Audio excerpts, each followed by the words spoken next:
going on, everybody? This is dkdynamite, and this morning we're going to be talking about the MW3 zombie updates you didn't expect, some different content other than a Dark Aether Rift, plus even more. Definitely stay tuned. But before we jump into that, be sure to hit that subscribe button down below, drop a like, and for those out there that want a news roundup in regards to what zombies content is coming with our mid-season 3 update, that has been covered over on detonated.com, along with plenty of other articles about multiplayer, Warzone Mobile, bundles, loadouts, and even more over on Detonated's Twitter. You guys are probably aware as to what is going to be releasing on May 1st with Season 3 Reloaded. There's actually a lot of brand new content that also got discovered, which I'm going to assume is partially for Season 4 and probably even a bit for Season 5. So from our understanding right now, at least in the zombies community, Season 4 is going to be taking a bit of a break from the Dark Aether Rift formula. That formula did get introduced in Season 1, and then again in Season 2 Reloaded, and will again be used for Season 3 Reloaded's update. So that means getting a new Act mission, which takes you into a new Dark Aether space, which is a cutoff portion from Al Mazrah, the DMZ and Warzone map last year. And then after you beat that Act mission, you'll get some hints as to where you can find some relics. You then have to cleanse those relics over in Urzikstan, or I think in the case of Season 2, you had to cleanse them in the actual Act mission itself. And then that allows you to spawn in a Dark Aether Rift to go back into that space to complete 3 different contracts. After doing that, you'll be earning Elder Sigils as you complete those contracts, in which you can go back into a harder version of that rift to complete contracts, which will reward you with some brand new schematics. Now in Season 1, you got 3 schematics unlocked for beating the Elder version of the Dark Aether challenges, and the same deal for Season 2 Reloaded, but it was cool in Season 1 where you were able to get 3 additional new schematics if you went in and defeated the Red Worm, which was a side Easter egg. Now you had to of course repeat that side Easter egg up to 3 different times to get the 3 different schematics, but I do think it would be cool if there was an alternate side Easter egg of some sort to get some brand new rewards, and it wasn't just us relying on the Elder Dark Aether Rift to get some brand new unlocks. But in a creator call back during, I believe, Season 2, Kevin Drew did go ahead and confirm we weren't going to be seeing any new bosses or perks added into MWZ. Then in the brand new creator call for Season 3 that happened a good week and a half ago, he also confirmed that he would no longer be attending those creator calls for the remainder of this game's life cycle, as he was stepping away to work on an unannounced project that's likely Black Ops 2024. It was implied that Sledgehammer is going to be taking over development for Modern Warfare 3 Zombies to close out the game's life cycle and to really wrap up the narrative that has been established. We know that up until this point, both High Moon Studios and Infinity Ward have also lent a helping hand for MWZ, but it's unclear if Sledgehammer now has a much larger role on the zombie side. We technically did get new bosses with Season 2 Reloaded zombie update, considering there were some HVT versions of some familiar bosses. We of course had a electrified Mangler, an electrified Mimic. They were technically new bosses, right? Not fully original, but definitely different variants of those bosses that we hadn't seen before. So who's to say they also can't go ahead and introduce some type of new perk, but not in the form of a perk can. So as you guys might remember, it was leaked out many months ago that perks such as Mule Kick, Electric Cherry, and Widow's Wine may be coming to MWZ. Now I would say Electric Cherry is probably the least likely, and Widow's Wine was never really fully leaked out, but it was rumored because there was an icon for it on a collector's box for Modern Warfare 3 that released over at Walmart. Mule Kick, however, I think is a very likely candidate for a perk that could get reintroduced, just not through a can. Now if it's through a can, so be it, but I do think they could just update the backpack system to some capacity, or maybe you have to do a certain challenge or get a different type of backpack that allows you to hold 3 weapons. Maybe that's how they introduce Mule Kick in a future update, because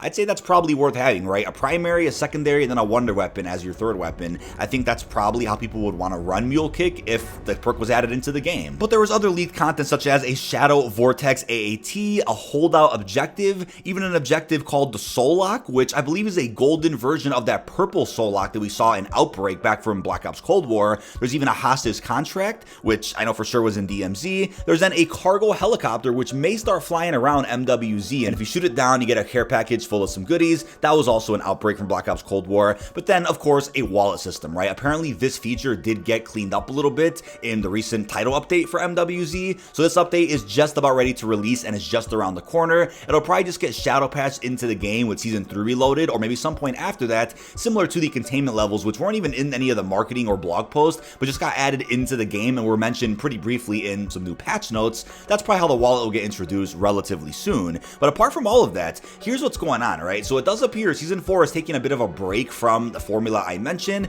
but in terms of what is going to release in Season 4, I don't think it'll just be a blank season for zombies and you get nothing on the roadmap. I think they're going to take a break because there's something else they've been working on for quite a while that's finally going to see the light of day, and that is a map event similar to a story infill, which takes you you into a new space for PvPvE. Yes, the ability to fight other real players while dealing with zombies at the same time. Essentially a DMZ type of LTM, but for MW3 zombies. Now, in terms of what space you're going to be going in, that's a great question. I wonder if it'll just be a repurposed or reimagined Urzikstan, or will it be some other Dark Aether spaces that we've been in before? Will it be like some LTM where it'll randomly throw you into one of the rifts that we've been in throughout seasons 1 through 3? That's a little bit unknown right now, but obviously I think in a perfect world, it would have been amazing if Rebirth or Fortune's Keep got turned into a big zombie space with a bunch of tier 2 or tier 3 zombies, and that would be the same space you spawn into for PvP action, right? There'll be exclusive weapon cases, unlock schematics, maybe even side Easter eggs.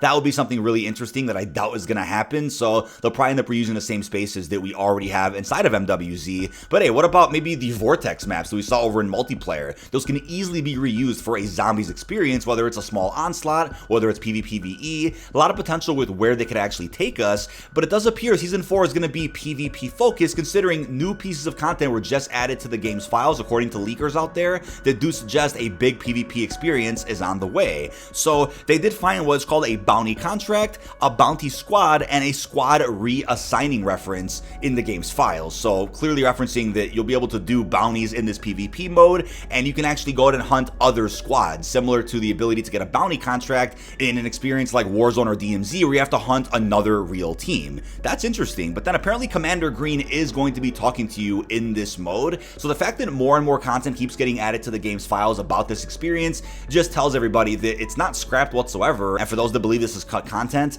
it's really not. It's actually an experience that seems to be coming to the game. If it wasn't, then I don't know why they would be adding a bunch of content for it to the game's files. Now, apparently new weapon cases were discovered for this PvP mode. It's unclear if there'll be a warlord holding onto it like we have in regular Urzikstan, or will there be somebody else holding onto the weapon case that's an actual zombie boss, and it's up to us to go ahead and defeat that boss to take the case before another real team does. And then if another team does take the case, can you take them out and then steal it from them? Lots of potential with how this mode could work out, right? Kind of like DMZ, but really spicing it up with zombies instead of AI, which could prove to be a really addicting and replayable mode that changes things up for those that want something new to actually enjoy with Modern Warfare 3 zombies. Now, what was also discovered is a Relic Hunt contract. I believe this is similar to the nuclear contract we saw in DMZ. We have to pick up a nuclear counter, and you have to go in and detect where the nuclear radiation is on the map, and you go ahead and find a certain loot cache, grab the radiation rods, and complete the contract that way. A zombies version of that contract is apparently coming, where you have to hunt down Aether relics using an Aether counter, and apparently Ravenov will be guiding you through this quest, and you'll be looking for different Aether relics that belong to Ava, items from her past, whether it's when she was a child, a teenager, or even an adult. So that's apparently how the contract is going to be broken down, but does sound pretty interesting. And I know there's going to be some folks upset about the fact that they're repurposing a bunch of DMZ content, including the ability to engage in PvP, but there's a lot of folks out there that didn't play DMZ, and this will be very new to them inside of MW Zombies. Now, if you're like, wait, why didn't they just keep updating DMZ? Well, I know it was confirmed recently that, yeah, Infinity Ward was fully in charge of that mode and stepped away from that. I think it was during Season 4 or Season 5 of Modern Warfare 2, as they moved on to their other game completely, and obviously some assistance for Modern Warfare 3. So with that in mind, there was no team to take over DMZ at all, and if it comes back eventually, totally down for it. But yeah, I agree. It's sad that support for that mode just didn't continue, at least until the end of MW2's life cycle. Obviously, you're able to play the Haunting event through DMZ, but actual support for that mode really stopped after like Season 4 Reloaded. Now, I don't think I mentioned this in a previous video, but apparently an entity called Dark Ava will be present or mentioned somehow in this PvP mode or somewhere else in a future title update. It's unclear if that's a bit of a spoiler for who the Dark Entity is. We're apparently going to fight the Dark Entity in Season 3 Reloaded's update, so is it truly Ava? That's unknown, we just don't know, but apparently Dark Ava is being referenced in the game's files, so she'll be featured or referenced somehow in maybe this PvP mode or some point after that. But the thing is, right, references were discovered for the Season 5 update, which apparently does contain another Dark Aether Rift and a cinematic cutscene. So I think Season 5 is going to go back to form a little bit with just bringing us a new act mission and then a Dark Aether Rift, some schematics you can get, and that might actually close out the game's life cycle. Actually, I'm very doubtful that Season 6 will add anything for zombies, considering how close that is to the release of Black Ops 2024 Zombies, and the fact that's probably going to be a big haunting themed season. You'll probably be able to play the Halloween update in Zombies or in Warzone, but it won't be any major title update where it's some original content with a seasonal cutscene. They'll probably cut Zombies off after the 5th season, but I know there were even rumors about an Act 5 and Act 6. I just don't think any of that content is actually going to be happening, because if it did, then that means they would have to cut off Act 4 after Season 3, maybe do an Act 5 in Season 4 and 5, if I had to guess. I don't see where an Act 6 would fit into that, unless they just do one new act per season. Hey, that'd be cool, but maybe Act 5 is the PvP experience, and Act 6 kind of rounds out the narrative in Season 5 and maybe a 6. Maybe that's how they'll do it. If they want to further the narrative in a bit of a different way, there could even be some actual objectives to do in the PvP mode, apart from just killing other people, taking their loot, and whatever else is offered. But that is about it. This has been dkdynamite. Leave our thoughts down below in the comment section. What are your thoughts on the new updates you guys didn't expect for MWZ? How are you feeling about some different content that could be incorporating PvP next season, plus everything else we discussed? Really hope you've enjoyed, and peace out, everybody.